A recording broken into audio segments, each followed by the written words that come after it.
Hello students, how are you. जी बच्चों, क्या हाल है? आप सब खैरियत से हैं?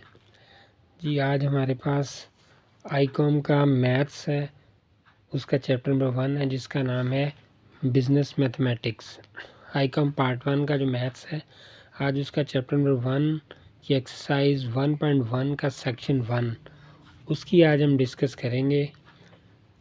उसके अंदर सबसे पहले हम थ्योरी के जो क्वेश्चन है उसकी बात कर लेंगे। इससे पहले हम ये सारे क्वेश्चन डिस्कस करें, थोड़ी सी एक दो चीज़ें बच्चों मैं आपको बता दूं।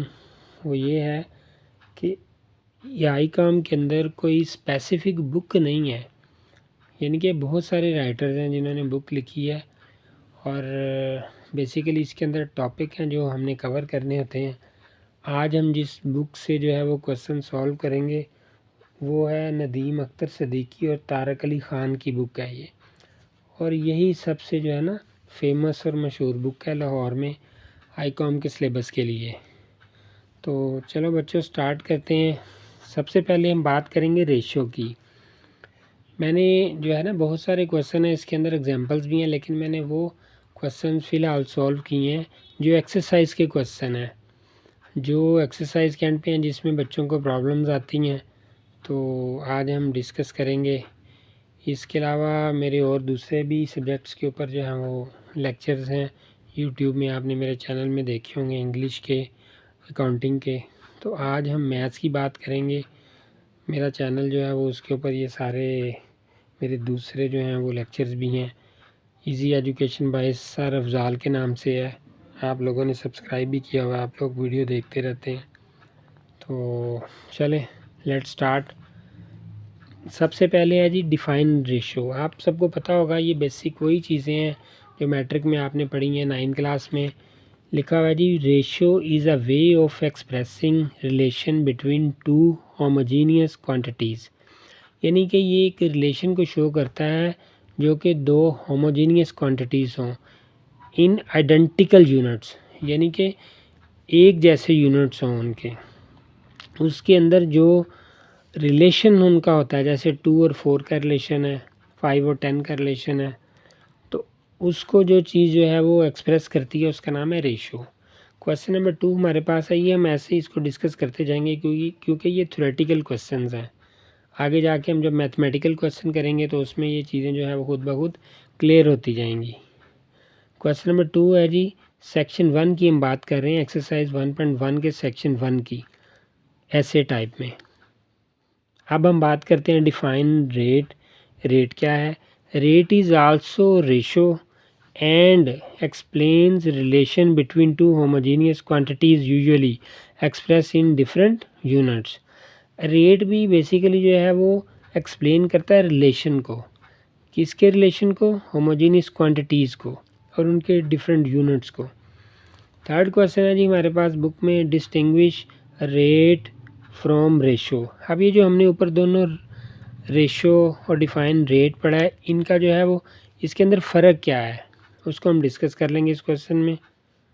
Rate is also ratio but ratio is always unit free, यानी कि रेशो जो है वो ऑलवेज यूनिट फ्री होती है, while rate is not completely unit free. Rate जो है वो कम्प्लीटली यूनिट फ्री नहीं होता, रेशो जो है वो ऑलवेज यूनिट फ्री होती है, ये इनमें फ़र्क है। नेक्स्ट क्वेश्चन है जी, उसको हम देख लेते हैं। Name 2 forms in which you can express every ratio. उनके नाम क्या हैं? तो उनके नाम है फ्रैक्शनल फॉर्म नंबर 1, उसके बाद है जी डेसिमल फॉर्म, और नंबर 3 पे है परसेंटेज। आगे ये क्वेश्चन आ गया छोटा सा, ये न्यूमेरिकल क्वेश्चन थोड़े थोड़े आगे स्टार्ट होंगे, मज़ीद इसको जो हम आगे लेके चलेंगे। Question number 5, divide 60,000 rupees in ratio 5:7। यानी कि कोई से दो लोग हैं, लेट्स सपोज कर लें उनका नेम ए कर लें और साथ बी कर लें, कोई से दो बंदे हैं, तो उनके अंदर ये 60,000 डिवाइड करना है। लेट कर लेते हैं वो ए है और बी है। यहाँ पे फर्स्ट शेयर और सेकंड शेयर मैंने लिखा है, तो यहाँ पे ए शेयर भी लिख सकते हैं और बी शेयर भी। तो दोनों के शेयर को आप याद रखिएगा, जब भी किसी अमाउंट को हमने डिवाइड करना होता है तो उनके जो शेयर्स होते हैं उनको हमने टोटल करना होता है। जैसे ये 5 + 7 12 हमारे पास आ गया। अब हम क्या करेंगे, शेयर डिवाइडेड बाय टोटल और मल्टीप्लाई अमाउंट गिवन, जो उनके अंदर हमने डिस्ट्रीब्यूट करनी होती है, जो उनके अंदर हमने तकसीम करनी होती है। तो ये आप सिंपल कैलकुलेटर पे कैलकुलेशन करेंगे, जैसा कि 12 1 द 12 है, 12 5 द 60 और 3 0 ऐसे ही ऊपर आ गए। ठीक है, अब ये हमारे पास 5000 बच गया, 5 5 द 25,000 ए का शेयर आ गया और इसी तरह बी का शेयर 35,000। ठीक है, अब जब हम इन दोनों को टोटल करेंगे तो ये टोटल फिर 60,000 के इक्वल आ जाएगा ये टोटल। तो इस तरह से आपने बच्चों ये ज़हन में रखना है। ये छोटी छोटी बातें मैं आपको जो है वो पिछले दूसरे लेक्चर में भी बताता रहता हूँ कि ये छोटी छोटी कैलकुलेशन है, आगे जाके क्वेश्चन जो है वो थोड़े से लॉन्ग क्वेश्चन होंगे। तो इन चीज़ों को अपने माइंड में रखेंगे तो आगे मैथ्स करना इजी होगा। ये कोई इतना मुश्किल मैथ्स नहीं है, जस्ट 8 क्लास के जो कॉन्सेप्ट हैं और थोड़ा सा इसमें एडवांसमेंट है। नेक्स्ट क्वेश्चन है जी, the saving income ratios of two persons are 1/9 and 2/3. Who is saving more? एक बंदा 1/9 सेव कर रहा है और एक 2/3 सेव कर रहा है, तो कौन सा ज़्यादा सेव कर रहा है पैसे? तो हम इसको ऐसे सॉल्व करेंगे, गिवन सेविंग इनकम रेशो 1/9 2/3, और इनको जो हम मज़ीद लोएस्ट फॉर्म में ले जाएंगे 1/9 इंटू 3/2, तो ये हमारे पास आ जाएगा। इसको हमने मल्टीप्लाई किया, क्योंकि ये रेशो का मतलब ये यहाँ पे डिवाइड हो रहा है, तो इसको मल्टीप्लाई करेंगे तो इसको क्या करेंगे, इसका रेसिप्रोकल ले लेंगे। 2 ऊपर है नीचे आ जाएगा, 3 नीचे ऊपर चला जाएगा, तो ये 1/1 हमारे पास सिंपल रेशो आ गई। It means second is saving more than first. Second जो है वो ज़्यादा सेव कर रहा है फर्स्ट से। आगे क्वेश्चन है, right the ratio 1/10 100 in the simplified form. तो ये भी इसी तरह क्वेश्चन है, सिंपल है, इसमें कोई बड़ी बात नहीं है। ये 1/10 और 100 है, तो ये 1/10 इसी तरह कैलकुलेशन की, इसका जो है वो रेसिप्रोकल ले लिया, तो ये हमारे पास 1/1000 आ गई। Hence given ratio in simplified form is 1/1000। Question number 8 है जी, express 48.5% as a common fraction. मैं हमेशा यही कोशिश करता हूँ कि वीडियो ज़्यादा लंबी ना हो और उसके अंदर जो मेन पॉइंट्स हैं वो डिस्कस किए जाएं, ताकि आप उससे इजीली क्वेश्चन को सॉल्व कर सकें। तो बच्चों ये भी सेम इसी तरह थोड़ा सिंपल सा क्वेश्चन है, गिवन 48.5%, ये इसकी परसेंटेज में निकाल ली, ये आ गया 97/200। Hence 48.5% as common fraction is 97/200। आगे 9 क्वेश्चन है, डिवाइड ₹750 इन द रेशो 3:2। वो जैसे हमने ऊपर क्वेश्चन किया था सेम ऐसे ये क्वेश्चन एक और आ गया हमारे पास। तो ये लिखा हुआ है डिवाइड 750 विद रेशो 3:2। तो क्या करेंगे, पहले 3 और 2 को ऐड करेंगे, तो दोनों का ऐड क्या हुआ, ये हमारे पास 5 आ गया। तो फिर फर्स्ट का शेयर, फर्स्ट मीन यहाँ भी नाम नहीं दिया हुआ, जिस तरह ऊपर नाम नहीं दिया था हमने ए भी लिखा था, यहाँ पे कोई भी लिख सकते हैं, LM लिख सकते हैं, कोई भी नेम लिख सकते हैं। तो नॉर्मली हमें ए बी जो है वो उसको लेट करते हैं। तो फर्स्ट शेयर 3/5 इंटू 750। ठीक है, तो अगर सिंपल कटिंग भी कर लें तो ये 5 1 द 5 आ गया, 2 कैरी, तो 25, 5 5 द 25, 0 वैसे ही आ गया, तो 153 द 450 आ गया, और ये 300, दोनों को टोटल करेंगे तो 750 आ जाएगा। ठीक है नी, चलें आगे चलते हैं, हम इसी को आगे लेके चलते हैं। ये इसका क्वेश्चन नंबर 10 है। 10 क्वेश्चन में है जी, what is ratio between 128 kg and 16 kg। तो वही पिछले वाला क्वेश्चन जो है वो 128/16 32/4, इसको कटिंग करते जा रहे हैं, 4 1 the 4 4 8 the 32, 8/1 is equal to 8 आ गया। अगले क्वेश्चन पे हम चले जाते हैं। नेक्स्ट क्वेश्चन है जी, 3 men invested ₹18,000 12,000 and 6,000 respectively. Respectively mean bill तरतीब, पहले बंदे ने 18,000 रुपये की इन्वेस्टमेंट की है, दूसरे ने 12,000 की और तीसरे ने 6,000 या 6,000 की। How should they share out of profit of the rupees 3600 rupees है, इनमें डिस्ट्रीब्यूट करना है। तो किस तरह करेंगे? तो सीधी सी बात है जी, इनका शेयर हम निकाल लेंगे, इनको सिंपलेस्ट फॉर्म में ले आएंगे, इनके शेयर को 18,000, 12,000, 6,000। ये देखें, ये 3 ज़ीरो से 3 ज़ीरो ये कट गए और 3 ज़ीरो ये।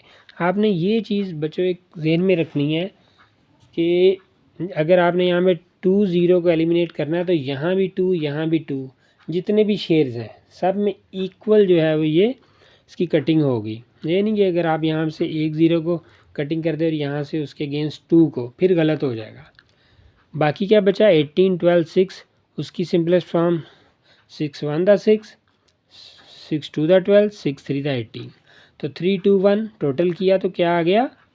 6 आ गया हमारे पास। तो इसी तरह हमने नेम उनके जो है रख लिए। फर्स्ट जो है उसका नेम हमारे पास है जी ए, सेकंड का बी और थर्ड का सी। तो इसी तरह से share of the person divided by total multiply given amount that is in form of profit. So we'll get the share of the first person by calculating these amounts. ये 6 है, 6 है 36, cutting हो गई, ये 2 ज़ीरो ऊपर आ गए, अब 600 बचा। 600 3 दा 1800, यानी कि 600 रुपया है, उसको 3 से मल्टीप्लाई किया तो 1800 ये आ गया। उसी तरह सेकंड के शेयर को जो मल्टीप्लाई किया, कैलकुलेट किया, सिंपलेस्ट फॉर्म में 1200 आ गया। और थर्ड वन जो हमारे पास सी है, सी का शेयर का उसका भी प्रॉफिट जो है वो हमने इस तरह कैलकुलेट किया जिस तरह ये ऊपर किया था। 6 और 600 से, ये भी 600 से होगा, ये भी 600 से, तो ये 600। लेकिन बच्चों एक चीज़ आपने गौर जो है वो माइंड में रखनी है कि जो टोटल अमाउंट होती है उनको एंड पे जब हमने ऐड करना है तो वो वही गिवन अमाउंट हो जो हमें क्वेश्चन में दी हो। तो ये देख लें, ये 3000 हो गया और 600, ये 3600, 3600 पूरा हो गया टोटल ये हमारे पास। इस सेक्शन का, सेक्शन 1 का 1.1 में सेक्शन 1 का जी लास्ट क्वेश्चन है, वो हम आज डिस्कस करेंगे। अब distribute rupees 15,000 in the ratio of 3:2। Very simple question है, बिल्कुल आसान क्वेश्चन है। 15,000 रुपये हमारे पास है और उसको हमने डिस्ट्रीब्यूट करना है 3:2 की रेशो से। फिर लेट कर लेते हैं first share, first mean as share, और यहाँ पे लिख लेते हैं 20 शेयर। तो 3 share plus 2 share is equal to 5 total share. ये हमारे पास कितना है? टोटल शेयर हमारे पास आ गया, शेयर्स का टोटल। तो फर्स्ट का share divided by total share multiply given amount जो भी है, ये प्रॉफिट है या लॉस है ये यहाँ पे मेंशन नहीं किया, जो भी है ये गिवन अमाउंट है। तो जब हमने इसको इससे कटिंग की, 5 1 दा 5, 5 3 दा 15, 3 ज़ीरो उसी तरह जो है वो ऊपर आ गए, तो 3 3 दा 9000, और ये इसी तरह 5 1 दा 5, 5 3 दा 15। ये मैंने इसलिए सारा लिख लिया क्योंकि आपके टाइम सेव हो, क्योंकि आपको पता है लिखने में इसको 1-1.5 घंटा लग जाएगा, वीडियो बहुत लंबी हो जाएगी। वही काम आप 15-20 मिनट में इसको समझ जाएंगे, आपका टाइम भी सेव होगा और आपके माइंड में वो जो सारे पॉइंट्स हैं वो बड़ी अच्छी तरह से जो है वो क्लियर हो जाएंगे। तो ये 6000 आ गया, और वही काम जो मैंने पहले आपको बताया था कि 6000, 9000, 15,000 टोटल हमारे पास वही अमाउंट होनी चाहिए। हमें क्वेश्चन में ही पता चल जाएगा कि हमने क्वेश्चन ठीक किया है। तो बच्चों ये थी आईकॉम पार्ट 1 का बिज़नेस मैथमेटिक्स आ गया। तो ये थी बच्चों आज की एक्सरसाइज। मैं उम्मीद करता हूँ कि आपको ये समझ आई होगी। इसके बारे में कोई भी क्वेश्चन, कोई भी कन्फ्यूजन हो तो आप मुझे इनबॉक्स करें, मुझे मैसेज करें, इंशाल्लाह मैं आपके मैसेज का जवाब दूंगा। और इसी तरह से कोशिश करूँगा कि सर अफजाल आपके लिए अच्छी जो है वो वीडियोस बनाते रहें, ताकि आपको इसके अंदर मैक्सिमम जो अंडरस्टैंडिंग हो, समझ आए और आपका काम जो है वो आसान हो। बहुत शुक्रिया। अस्सलाम वालेकुम।